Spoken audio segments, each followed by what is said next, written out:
Hello. Today we explore Titanic mystery. The wreck of the British ocean liner RMS Titanic lies at a depth of about 12,500 feet, 3,800 meters, 2,100 fathoms, about 325 nautical miles, 600 kilometers, south-southeast off the coast of Newfoundland. It lies in two main pieces about 2,000 feet, 600 meters apart. The bow is still recognizable with many preserved interiors, despite deterioration and damage sustained by hitting the sea floor. In contrast, the stern is heavily damaged. The debris field around the wreck contains hundreds of thousands of items spilled from the ship as she sank. The Titanic sank on April 15, 1912, after striking an iceberg during her maiden voyage. Numerous expeditions unsuccessfully tried using sonar to map the seabed in the hope of finding the wreckage. In 1985, the wreck was located by a joint French-American expedition led by Jean-Louis Michel of Ifremer and Robert Ballard of the Woods Hole Oceanographic Institution, which was made possible in part by support secured after their successfully finding two nuclear Cold War submarines at the request of the U.S. Navy. The wreck has been the focus of interest and has been visited by numerous tourist and scientific expeditions, including by the submersible Titan, which imploded near the wreck in June 2023. Killing all 5 aboard. Controversial salvage operations have recovered thousands of items, many of which have been conserved and put on public display.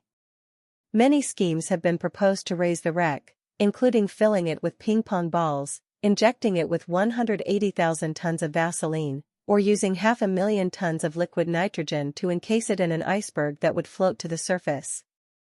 After more than 100 years on the ocean floor, the wreck is too fragile to be raised and is protected by a UNESCO convention.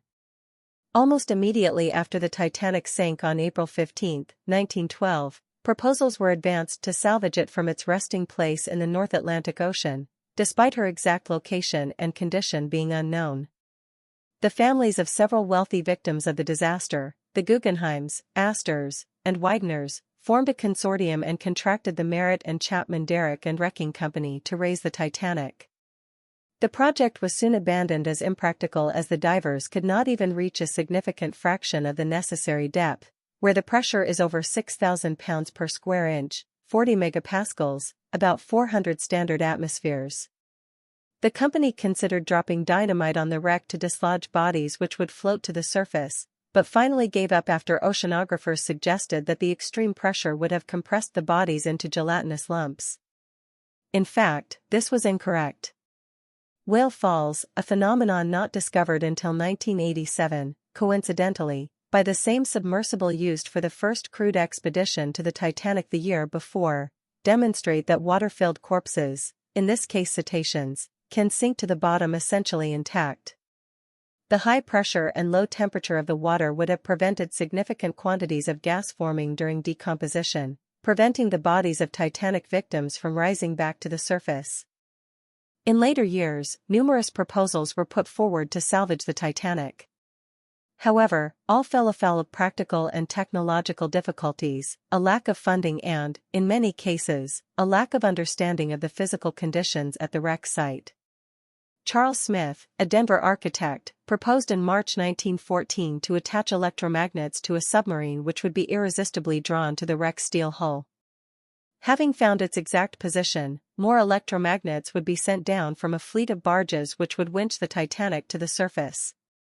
An estimated cost of $1.5 million $35.5 million today, and its impracticality meant that the idea was not put into practice. Another proposal involved raising the Titanic by means of attaching balloons to her hull using electromagnets. Once enough balloons had been attached, the ship would float gently to the surface. Again, the idea got no further than the drawing board. In the mid-1960s, a hosiery worker from Baldock, England, named Douglas Woolley devised a plan to find the Titanic using a bathyscaphe and raise the wreck by inflating nylon balloons that would be attached to her hull. The declared objective was to bring the wreck into Liverpool and convert it to a floating museum. The Titanic Salvage Company was established to manage the scheme, and a group of businessmen from West Berlin set up an entity called Titanic Tresor to support it financially. The project collapsed when its proponents found they could not overcome the problem of how the balloons would be inflated in the first place. Calculations showed that it could take 10 years to generate enough gas to overcome the water pressure. A variety of proposals to salvage the ship were made during the 1970s. One called for 180,000 tons of molten wax, or alternatively, Vaseline, to be pumped into the Titanic, lifting her to the surface. Another proposal involved filling the Titanic with ping-pong balls, but overlooked the fact that the balls would be crushed by the pressure long before reaching the depth of the wreck.